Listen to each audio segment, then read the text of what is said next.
Welcome to the Chronic Healthy Life Show. When you hear the word chronically, do you automatically associate it with chronic disease? We all do. It's pre-programmed right into us. But what if we flip that whole idea? What if we flip that whole idea on its head? Let's discover how we can create chronic health in our bodies, our minds, our finances, our relationships, our lives, and our heads. Let's jump right on in. I'm Andy, and joining me in everything is Minna. You said this like 100 times. Yeah, I think it's just actually it's a little bit. Yeah, it's close to 100 times. We're coming into end of our second season here. So what went through your head when you say that? I don't know. It's just chronic wellness in the head. Got so much thing going on in our heads right now. Okay. Well, we're talking about stories today. So, what story are you telling yourself just now? I guess I am telling myself that I am just tired and I don't have it all there today. So, got to rewrite that story a little bit for today's episode. Well, it doesn't mean you're in a suffering state.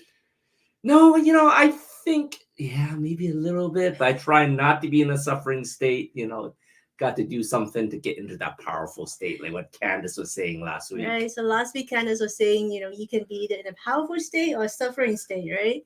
And I know one of your favorite things to do is your coat top. I don't know if it's a powering thing or is it a suffering thing? I guess that's up for you to decide. It's sort of like a little bit of suffering that empowers you, if that even makes sense. Okay. I guess it's a perspective thing.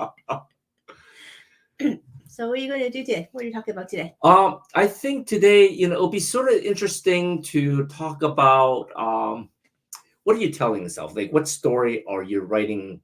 What are you writing for your journey? For your legacy? I think it's so important. A lot of people don't think about that. Like, what story are you writing daily to change what's going to happen in the future? Okay, I guess it's somewhere along the line of, do you want to be the hero in your story or do you want to be a victim in your story, right? Definitely. Yeah. Hero, victim, definitely not the villain. Like the Luke Skywalker or the guy with the black hat. That's right. Yeah, so you could be empowering, you could write your story and you can be the hero in your story, or you can just be a victim because, bad things happen to all of us. We had hurricanes, there's earthquakes, apparently there's fires going on somewhere in California. Bad things happen to good people. And if you want to stay as a victim, then you will be a victim. And your story is that you'll be a victim. And we do know a lot of people that just do that. They are victims all their lives, and that's how they go around telling people their stories. I agree. And it's funny, you talk about all the national disasters that we've been getting. And, I think it's sort of important because a lot of people are saying how much they suffered, right? But what did you learn from that so you can be more powerful next time around? That's what I got out of it when people say, well, I lost power. It was horrible. I didn't have AC for 2 days. I didn't have AC for 5 days. And, I got to say, being in Texas, having no AC for 3 hours sucks. Yeah, so, it kind of sucks. Yeah. So, I can relate with them. But then when I ask them, what are you going to do about it? He says, well, I don't know. I hope it doesn't happen again. Right. And it's like, well, now you're just complaining about your suffering, but you're not doing anything to get out of that suffering because it's going to happen again. Right. For sure. And you can still be a victim the next time around, or you can be the hero and be the one that has power out here, old block, and be the hero and help people. Exactly. And I was just talking to one of my friends earlier today, and we're just talking about, we like to talk about a little this, a little that. And this guy is always in a powerful state. And he said, well, Andy, how did it go? I said, me and Minna, we thought 3 years ahead.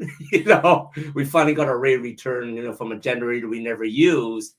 And I said, how about you? Well, I got 2 generators and, and one of those Generacs. I'm looking at buying a third one. Right. And I was like, well, you already have like 3 generators. Why are you buying a third one? Well, the other one's, the Generac, it may fail. The other one's 20 years old. One I've never fired up. I don't know if it's going to work. What if the next, storm hits and my Generac fails? My 20-year-old doesn't work. And the one I haven't fired up doesn't work. I should have a brand new one that I know is going to work. So, he's always thinking ahead to be in that powerful state. He doesn't want to be a victim if that happens again. Okay, I guess that's a very powerful prepper. Yeah, definitely, definitely. So I was thinking, well, I thought that was sort of amusing, but at the other, on the other end of spectrum, one of my neighbors was coming. Oh man, that when we lost power for the day, that really sucked. And he asked me what I did. I said, well, I got this. I gave him the link for the, for the generator. I gave him I gave my number for the electrician. He said, yeah, things are sort of tough right now. I don't think I'll do it. I'll do it next time when it happens. I was thinking, what do you mean you're going to do it next time? It's going to be too late if you do it next time, right? So it is your story, what you decide to do with it, right? For sure. So, let's talk about careers, since we rarely talk about careers on the show. Yeah, for sure. For sure. So how would you describe your career?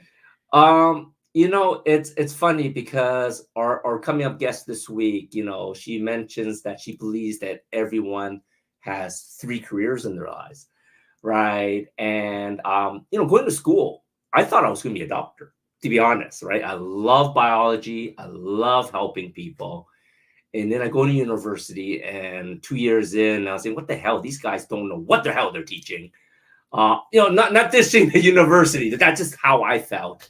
And I dropped out 2 years later, right? And it's funny. It's a journey of 20 years later that I'm back out helping people now. So it's like you got these things in your think that what you think is going to be your career, but it pivots a little bit as your life goes on. So like, I guess if you're saying 3 careers, you think I've done 3 careers yet? Probably, yeah. Well, I don't know about you, but if you're asking me, I feel like I have more than 3 careers. I have a lot of careers. I guess, a career is different from having different jobs, right? Yes. We used to have, like, in the old days, people have one job and they stay in there and they do that until they retire. And that's obviously not the case anymore. Nowadays people change jobs a lot. Correct. But not necessarily the career. They might still be doing the same thing. They're doing this for a different company or just for themselves, but they're still doing the same thing. So when you talk about different careers, for you, it's a very obvious change. You went from automotive to humans. Yes. From fixing cars to fixing people. So true. Yeah. And like I said, sometimes, the career that you're stuck in may not actually be the career that you're passionate about. And, you can be suffering for many years for that. And like you said, you can be changing jobs, but you're still in the same career. Doesn't mean things get better. Right. So I think sometimes it's sort of important to be aware of that, to see if, what you're, I think Jack Canfield has said, find something you're passionate about and figure out how to make a career out of it, as opposed to find a career and try to be happy with it. Yeah. So. And I guess the other thing is your passion or your goal sometimes changes throughout your life. Mm-hmm. Right. So your career would change of it, just depending on how what you want in that phase of life. That is true. Like are many, and then also depends on where that passion leads, because I think, what our guest Amber saying, it leads to something that you maybe be holding off to chase because you don't think that is, your ultimate goal. But, you never know what's going to be a calling to be where it leads you, right? Okay. So would you call this your 3rd career then?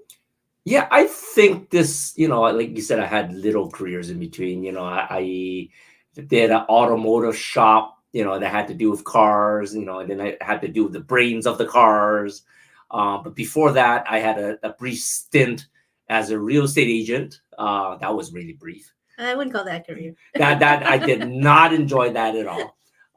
But then, like I said, I did a lot of other things, delivery driver, I was a shoe chef, but I never really enjoyed any of those other careers, right? Like with cars, I enjoyed it because I enjoyed fast cars, right? If you watch enough of our shows, you knew that previous career, I love fast cars and I still love fast cars, right? But nowadays it's like just seeing how much suffering people has and figuring how it really feels like to be suffering myself. That's sort of what inspired me to change to my final career now that I'm really passionate about. Okay. And I guess, we talked about before about the 8 different types of intelligence that a person may have. Mm-hmm. And there's different types, and you will have multiple intelligence that you're born to be empowered with. Mm-hmm. And it might take you a little while to figure out what those are and what you're good at to do and what you like to do. So, I guess changing career is not a bad thing, or it's not something to be shameful of. It's just something that you have to do through your life.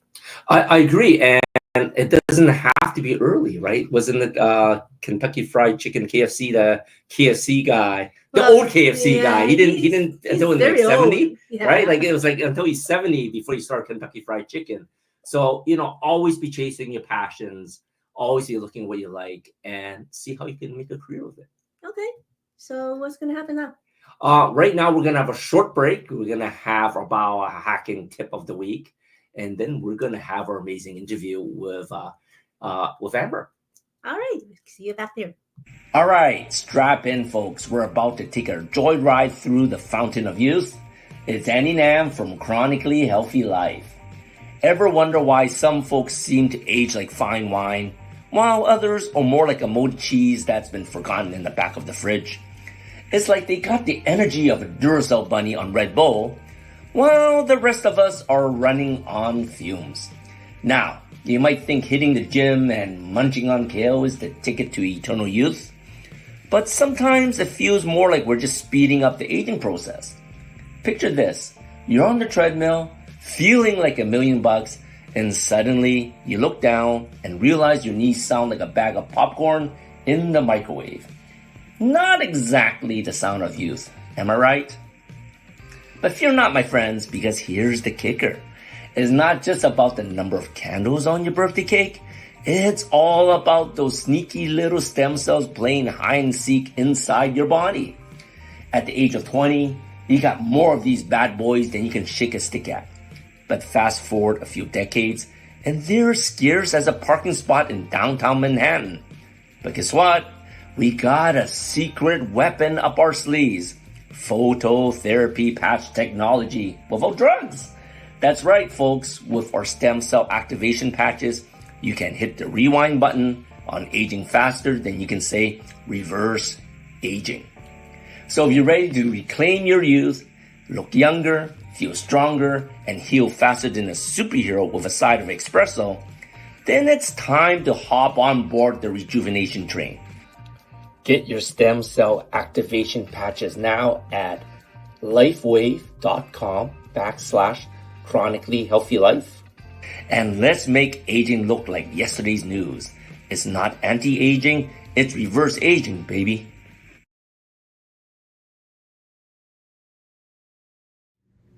Welcome back to our Inflammo-geddon biohacking series. This is Andy. And before we dive into today's hot topic, a quick disclaimer. We're not doctors, and everything that we share on our biohacking series is purely our opinion. So always stick with your prescribed medications, and always check with your doctor before making any lifestyle changes that we recommend. Now that the legalities are out of the way, let's get cracking on something that most people get unnecessary medications for when their bodies are experiencing inflammation. And that is through the lipid profile test. You know, the test that your doctor gives to you that checks your total cholesterol, your triglycerides, and the so-called good HDL and the bad LDL. Did you know that 50% of all Americans have what's considered an elevated cholesterol level and have bad LDL numbers, leading to the prescription of the number one drug sold on the planet, and that is statins. But what if I told you that not everyone diagnosed with this elevated cholesterol needs this drug? Shocking, right? I'm sure you want to know more about this test. The standard lipid profile test is like using, a flip phone in today's age of smartphones, like the iPhone versus the flip phone. It's antiquated and doesn't give you the full picture of your cholesterol profile. Did you know you actually have both good LDL and bad LDL? Yep. It boils down to particle number and particle size. It's not just the total number of that matters. You want to know if they are the large, fluffy particles or the small, dense ones. So let's say your LDL cholesterol is 110. your doctor might say, hey, that's just too high. Here are some statins. But hold up. Whether you need that statin depends on whether you have a large number of small particles or a small number of large particles. Now imagine maybe 5,000 small, dense LDL particles versus say 500 large, fluffy LDL particles. If you have the 500 of the larger particles, even with an LDL of 110, well, to be honest, your cardiovascular risk is much, much lower. So you may ask, why are the smaller particles riskier? Well, because they're denser and more likely caused by oxidation.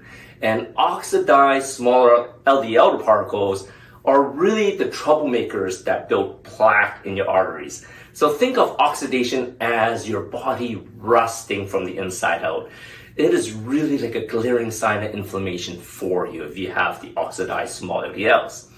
Now, there's this massive Harvard study on heart disease called the Jupiter study, and they found that people with high LDL but with no inflammation had very low risk.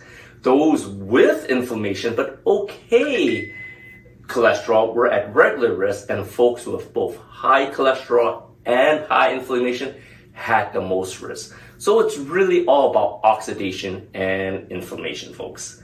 So here's the scoop. There are 2 companies that offer these advanced lipid particle tests. LabCorp is one of them, and that's the one that we use for our clients. And they have one called the NMR, Nancy Mary Ricky test. And Quest Labs has the Cardio IQ test. So next time that you get your lipids checked, ask your doctor for one of these tests instead of their standard lipid profile. This way you'll know if you have the good, large, fluffy LDL or the pesky, small, oxidized LDL before you start popping statins like candy.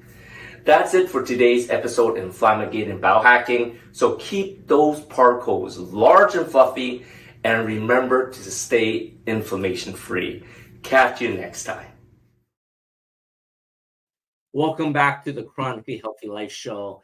Today we have a special guest. She's a dear friend of mine, and she's actually a returning guest. The first time she was around, she was talking about bankruptcy. And my guest today is Amber Willingham. She is an attorney. She's been a stay-at-home mom, and now she's turned to an author, right? And she firmly believes that most people have 3 careers in their lifetime.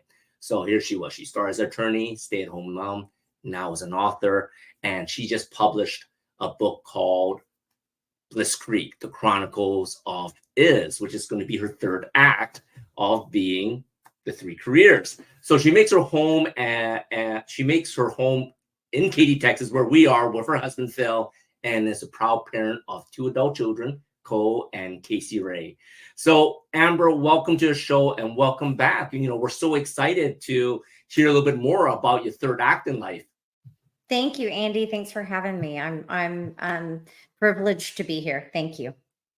That is so great. So can you explain to us a little bit more on what does everyone should have 3 careers in life means to you? I think that we all start out in life thinking this is the route that I'm going to go. This is my education is going to lead me to my career, is going to lead me to my retirement. But when we get in and we start realizing that things don't go as planned, generally, I think that we end up with 3 different careers, whether it be because you have a passion somewhere else, or you have a calling somewhere else, or it's just the turns that life made for you. That sounds so awesome. So your career, you started. So that order, which order did it actually start as? Did it start as an attorney, stay-at-home mom, or you started as stay-at-home mom and an attorney? Like, how did that whole order come about? For me, I was an attorney. Okay. I did all the things, right, in the proper order. I went to college, went to law school, met my husband, got married, had kids, did the daycare thing, practiced law until my husband was transferred. And when he got transferred to Houston, I did not have the opportunities anymore that I had at home. I come from Oklahoma. I had practiced in Oklahoma. I practiced a little while in Dallas, which was an easy transition because it's really close. And I did not have connections in Houston. And we decided as a couple that I would then stay at home with my children, which, by the way, that is the hardest job anybody can ever have. I thought that I was living the dream, that this is awesome. I'm going to stay home with my kids. After having practiced law for 15 years and been in a courtroom and worn nothing but suits and pumps. And it was a rude awakening. I had a 3-year-old and a 6-year-old, and they demanded a lot of time and energy. But anyway, I became a stay-at-home mom. And while I was staying at home with my kids when they were both in school, I started writing. And I really enjoyed it. I started writing first about me, and about my life, and about the move to Houston, which was a disaster. And that's one of the books that I've written that will come out one day when when I have the nerve to publish it. It's really quite funny because moving to Houston was just a comedy of errors. But I wrote about that, and I thought, well, this is pretty good. And somewhere along the line, I came up with the idea of and Bliss Creek, and I began writing her story. And the way I have published it, the first book is actually the second part of the story. Oh, The second book, which will be out the end of this year, called The Petroleum Wars, is a prequel to Bliss Creek. wow. Okay. Yeah. That sounds interesting. So, from my understanding, when I first talked to you, when you were telling me about the book, right, I assumed this was your first book. So this isn't your first rodeo. You've been writing for a little while, but this is the first book that you published. That's right, Andy. I've been writing for a long time. I have written down lots of memoirs, lots of stories about the children and the funny things that they have done. And this is the first fiction book that I've written. And it's also the first book I've published. Wow, nice. Can you show us the cover of the book? So absolutely. Yeah. It's right behind me. And it was fun getting, I got a friend's niece to do the artwork, and she did a fantastic job. And I'm very, very pleased with how it turned out. And it's fun to get to incorporate friends and family in this process. For sure. So for this book, I got the book. It's actually in my other room in my study, and I was reading it, and I tried to finish it. I'm so sorry I didn't finish it. I got so many books that all my speakers are telling me to read, and I always try to finish a book before it happens. But I'm very intrigued. Where do you get the ideas of this? I'm not trying to give away the whole story, but it sounds a little post-apocalyptic, right? That's exactly what it is. Well said. It's a post-apocalyptic dystopian story, and also a coming-of-age story. Is our protagonist. She's about 17 years old, and she has amnesia, and she is trying to make her way through life, all the while trying to figure out if this is really who she is. Is she the person that all these people are telling her she is, or is she somebody else? And does she need to start researching that and digging? She keeps having things confront her that would indicate that things are not as they seem. It's also a little bit dystopian in that this is a world after World War III. So there are no cell phones. There are no TV shows. They're living in houses that belonged to someone else. So, I don't know if you ever watched The Walking Dead. How the world is so messed up, and you find a home and you just live in it because nobody else is going to be there, right? Correct. It's the same idea, and a lot of the homes are in my mind, this is how I picture them. They're from the 70s. It's my house when I was growing up, and it's got yellow wallpaper and shag carpet and a phone that has a cord that you have to walk around the corner with the long curly cord. And the TV is on, but it's always the news. Correct. Correct. and which is what we're coming to, honestly. Yes. It's always the news 24/7. It's telling you how awful the world is outside of the area that you live. Correct. And it dives into a little bit of how real that is. Mhm. And when we continue on to the second book, you'll get a little better idea of the world that she's living in. And then the third book will, I don't know if the third book will be the final book. I can't seem to wrap this up with a bow. So there might be a fourth. Well, it's funny because as I was reading it, I was thinking, wow, with everything that just happened over the weekend, we always like to talk a little bit about what's happening in the real world. And I was like, oh my God, she's like Nostradamus. She's writing about the future, it's like, it's interesting that, like you said, everyone's so interested in what's going on in the news and everything. And then what happens if all of a sudden everything gets cut off, right? And you don't, and her waking up with amnesia is like, what is going on? And I was like, wow, that's intriguing. I really like how you start off the book with the whole spin on that. And like, to be honest, everyone needs to read the book, but I hope that your view doesn't turn to reality from the book. I don't know. I can't speak to that. We live in a crazy world, Andy. You never know what's going to happen. Exactly. We're living in a pretty crazy world nowadays. But it sounds like you have a little bit of your history in there, because as you're describing the house and the carpet, and it's funny because I imagine, younger readers as reading that, and it's like, I cannot visualize and picture that in my head.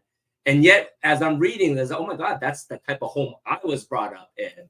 So it's really cool that you sort of injected a little bit of your vision, a little bit of yourself. So is there a little bit of, a little bit of of you as is? I'm just curious. Like, you don't have to ruin the story or anything, but to me, it was just sort of interesting.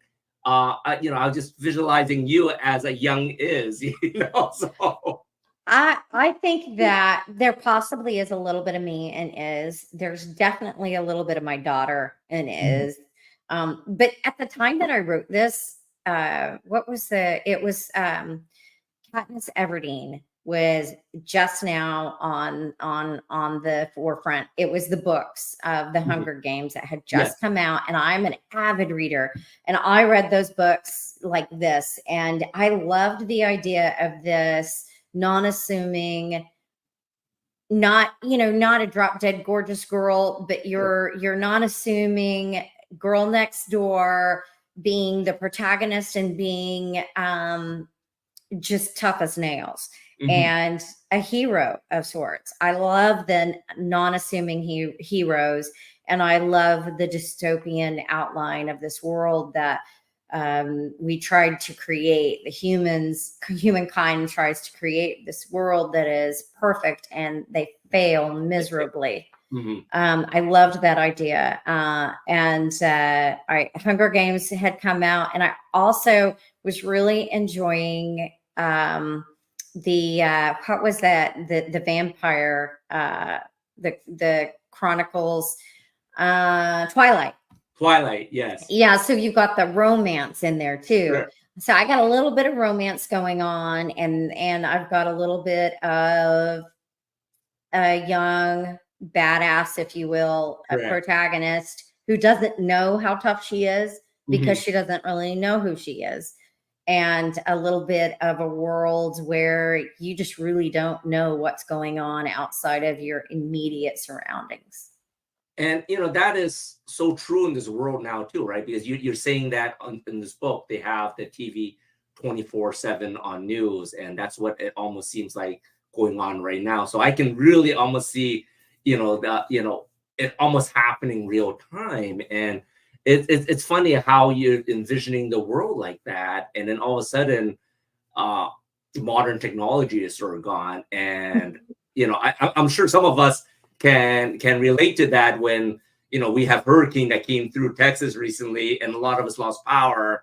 And it was funny because all of a sudden me menacing, well, I don't have the internet, I don't know what's going on in the world. So it's we're so dependent on technology. And like you said, this is a book that's talking about what happens after theoretical World War III, and you weren't talking about technology. I was like, wow, this is really cool. It's almost like everything rewound back 40 years because you're talking about the phones with the corded lines and the rotary dials. People probably don't even know what we're talking about at this point, but it is a very interesting way of seeing things.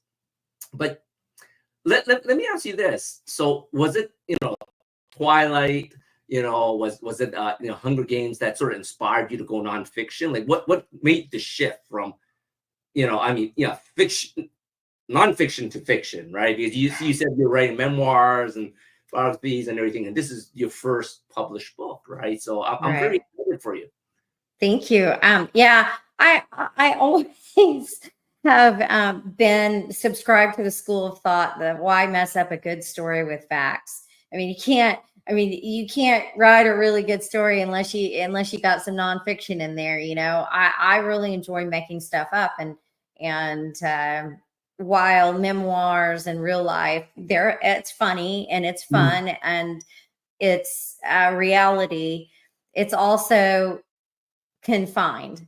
And I love not being confined. I love that this book, this story can go anywhere. It can go sci-fi if I wanted it to. It could go anywhere my mind decided it could go. I don't think it's going to go sci-fi, but you never know. And I really love the idea of, just like we did these past couple of weeks with Microsoft, the whole thing with the CrowdStrike and the whole thing with the hurricane. And we too had no internet and no cell service. And it really kind of put you back, right? I did a 1,000-piece puzzle during that time frame. And then this weekend we find ourselves again with no internet.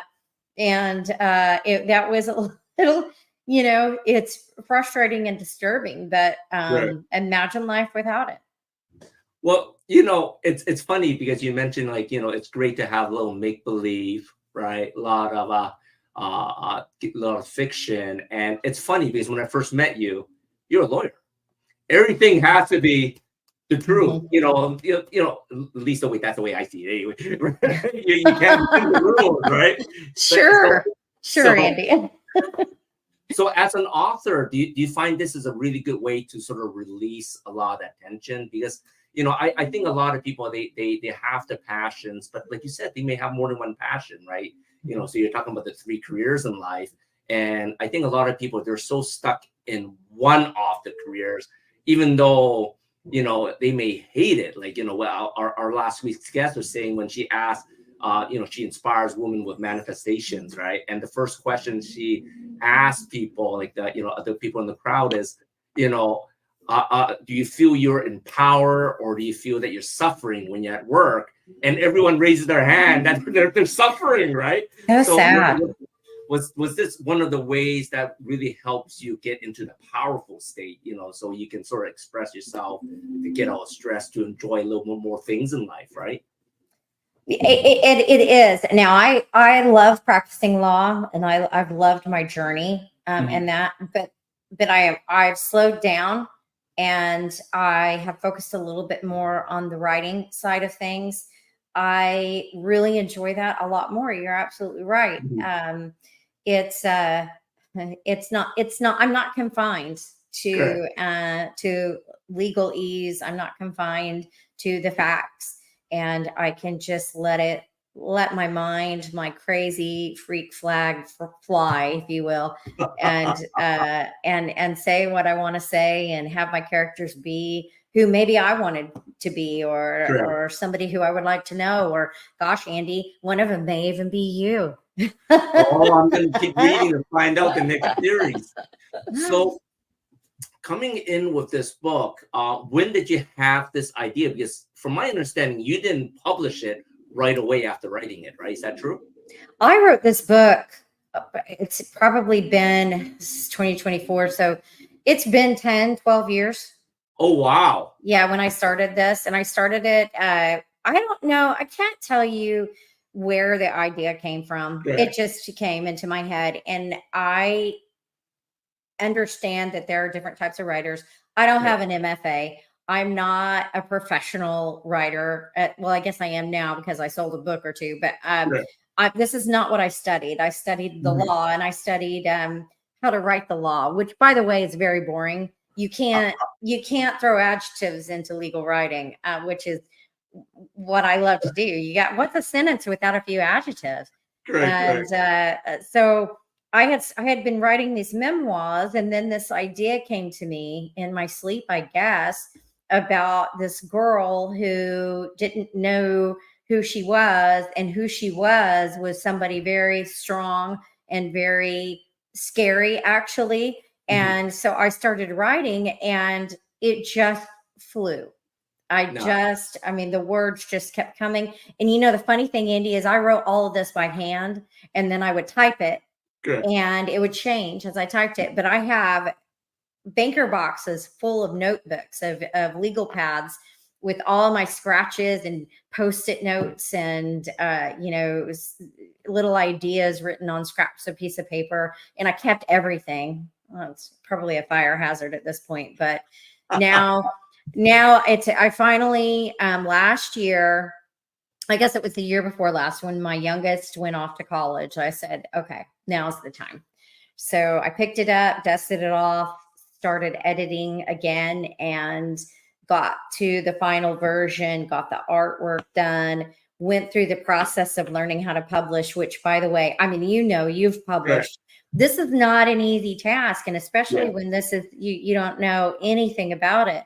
And I had a lot of learning curves. I made a lot of mistakes that I won't make with the next one, but it was fun, and I love learning. So that was something that I had to learn from scratch. Now I'm learning how to market this Correct. book, which is very difficult. My mind does not work that way. So, and learning how to do all the socials, and Correct. post and do these things when I really think there's nothing there to post, and apparently there's a lot to post that Correct. people are interested in weird stuff. That's interesting. So you said 10 to 12 years for this book for fruitation. That is sort of interesting. That makes me look at you in a different light, because this idea came, I thought this idea came in the last 2-3 years, where you Mm-mm. got a little cynical how it's gonna be. But you foresaw this 10 to 12 years ago. It's prophetic. Yeah. Yeah, it's yeah, I started this a long time ago. So and I edited it ad nauseum. I finally just had to stop editing because I would end up with a whole different book if I kept going.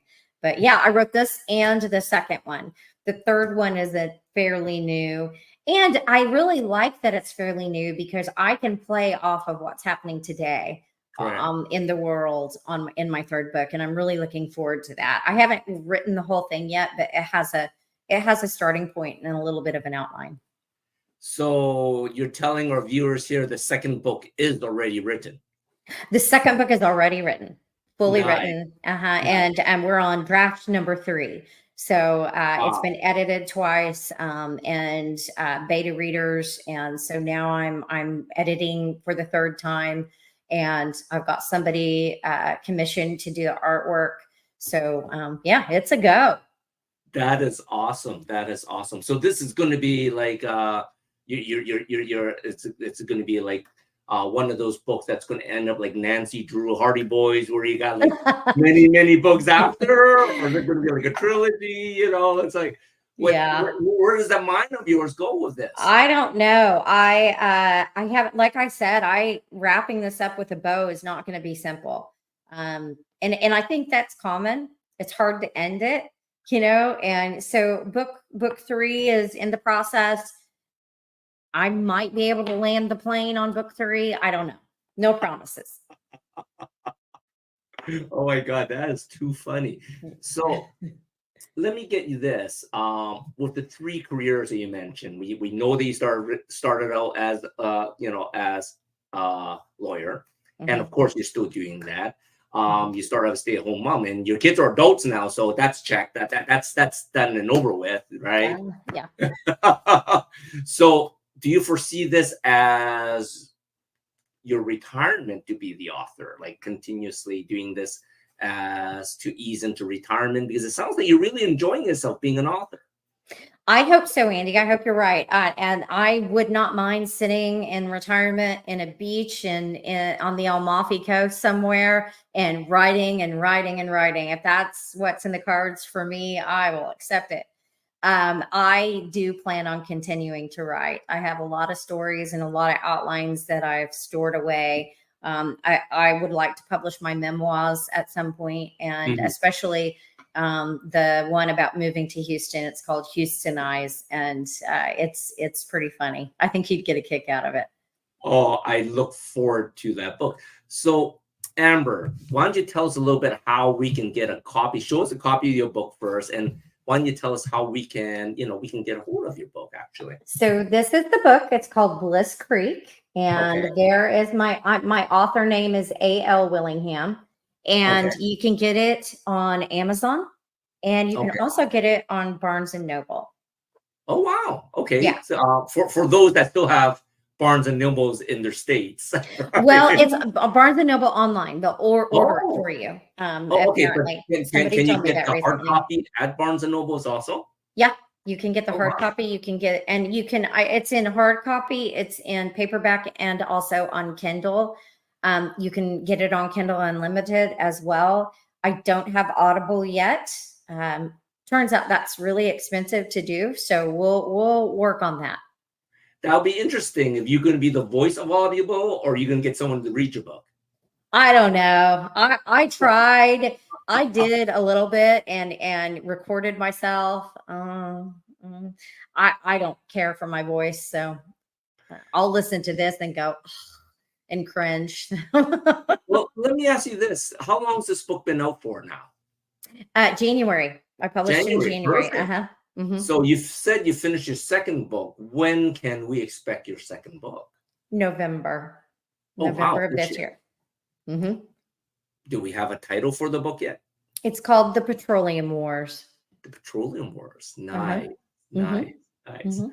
That's great. So for all our viewers out there, if they wanted to reach out to you a little bit, learn a little bit more about what you do, regardless if it's going to be law. I want to do a shameless plug because you're still doing law, right? So, I am. What do you specialize in for law? I specialize in bankruptcy. I'm a bankruptcy attorney in the Houston, Texas area. Nice. And, and I imagine right now, like you said, with the crazy world the way it is, it's probably keeping you busy. Yeah, it's keeping me too busy. Yeah. It's been a busy year for sure. Great. But if people wanted to learn a little bit more about your book, I see that you have your Instagram and Facebook there. Can we learn a little bit more snippets about your book? How to get on the waiting list for your second book? Like how do you wrap your whole mind about this on the author side of your brain? So I've got on my website, I have a mailing list. If you sign up, then you'll be on the mailing list, and I release a statement every month or 2 months, just telling you where I am in the process, and you'll receive notification early of an early release purchase for book number 2. That is so awesome. I'm so excited for Petroleum Wars, right? Did I get that right? Petroleum Wars? You did. Yeah, so I am so excited to see number 2. I'm going to finish number 1, and we'll have a coffee chat over it so I can pick your brains about it. But for all the viewers out there, you have to get this book. Let's see that cover again. And it's called Bliss Creek. Bliss Creek. So everyone go out there, grab this book. It is so amazing. It'll get you captured right off the first chapter as in what's going on, what's going to happen with the character. And, it's her view of what can happen in the future. And I love how you can constantly, revise that real time for the third book. Yeah. Thank you so much, Andy. Thank you for having me today. Thank you so much for being our guest today. And, we're looking forward to your second book and, more of with your third stage in life for being an author. Thank you, Amber. Thank you. Hey, everybody. This is Chrissy with Kids Corner. So I apologize for my background. I'm actually sitting in a hotel right now because we're in the midst of moving, and we're in between moving out and moving in. So we're staying in a hotel. So I apologize. But I wanted to talk about summer learning loss because someone I was talking to the other day asked me about summer learning loss and what you can do about it.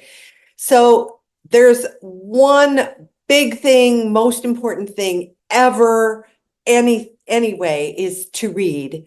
If your kids are little, read to them, read with them, use audiobooks. Don't underestimate audiobooks. They are, even though the child is not physically reading, they're using their imagination, they're making connections, they're building their comprehension, their vocabularies, and it's a wonderful, wonderful tool. For older kids, if they're, encourage them to do the reading, but the same rule. If they would prefer to lay on the floor and listen to an audiobook, great, let them do it because all those things are still happening. So make it fun, make it easy. And that is the number one way to reduce or eliminate summer learning loss. Keep reading as a part of your life, but the key is it has to be fun and enjoyable activity, not a chore and you have to sit and read for 30 minutes. that just ruins it. So ciao for now. Jeff Pearson here, host of Invisible Condition, where we talk about all the people who are living and thriving with all those conditions that you can't necessarily see from the outside. Join me every Tuesday and Friday at 10 a.m. Mountain Time on E360 TV. We all hope to age gracefully so we can enjoy later years with energy, vitality, and good health. But so often with age, our bodies show signs of things just aren't the same as they used to be. Our energy, skin, healing recovery time, and sleep all go downhill.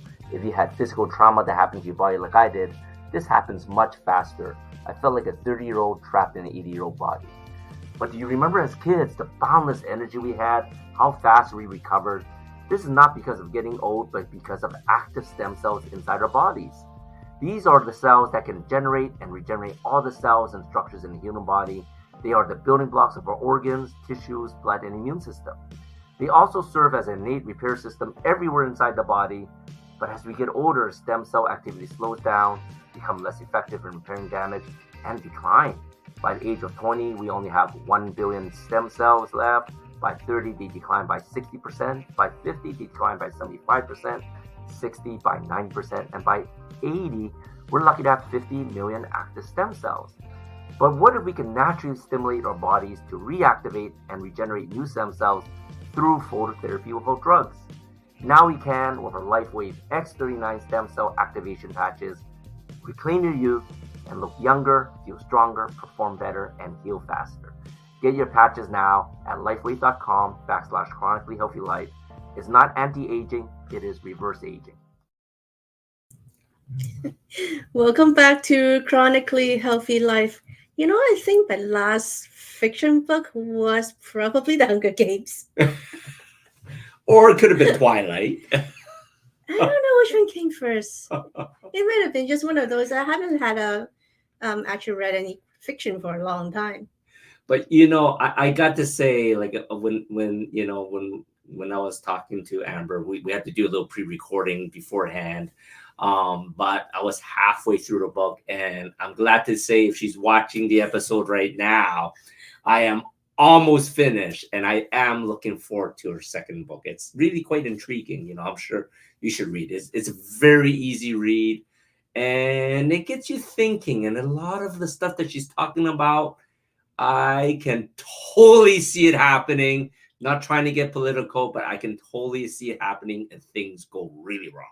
Yeah, there's a lot of craziness going on in the world with a lot of just politically, medically, everything is haywire. So it helps to just read like different stories. So it helps you build your own imagination of what's going to happen to you if something happens, and you can maybe somehow imagine you're in a different situation and prepare for it. And being prepared, right? At the end of the day, whatever way inspires you to be more prepared, I think that is so important too. But like you said, I love I just didn't imagine that Lori can think that way. It's, you know, Hey, you don't know that. definitely puts me in a different perspective for now, in a good way, in a good way. And by the way, I just read the other day that before you sleep, Mhm. it actually helps to read fiction rather than nonfiction. If you're like a reader, like I used to read a lot, but apparently if I read a nonfiction book, it kind of spins my mind and actually keeps me from sleeping. So maybe a fiction book's the way to go. I agree. And not saying that her book puts me to sleep, her book actually keeps me up. It might give you different dreams. But no, seriously, all seriousness aside, like Minna said, a good fiction book is a great way to fall asleep, because I know a lot of people have problems falling asleep. Mhm. And then you get sweet dreams. At least you're not gonna have horror movie, horror, thoughts going in. The Walking Dead. All right, so join us back here next Friday, 7 p.m. CST. You can watch past episodes at watch.e360tv.com in the Vitality TV network, on our YouTube channel at chronicallyhealthylife.com. And if you'd like to know more about what we do and how we can help you live a chronically healthy life, visit us on our website, chronicallyhealthylife.com. And of course, we always want to hear your comments, questions, or suggestions for our show. We love for guests to come on and share their tips. If there's something that you think that you can share to help someone live a chronically healthy life, definitely reach out to us. You can email us at anything@chronicallyhealthylife.com. We'll see you next week. We'll see you next week. Hello, we are Mutts and Meows Rescue, a 501c3 nonprofit, foster-based, no-kill group. Mutts and Meows Rescue pulls dogs and cats from surrounding shelters in the greater Houston area. We even pick up dogs and cats abandoned on the streets. Mutts and Meows Rescue is foster-based and rely on your donations to keep rescuing. To know more about us is to know more about our furry friends and help them find their forever homes. Come visit us at Mutts and Meows Rescue on Facebook today and decide how you can make a difference.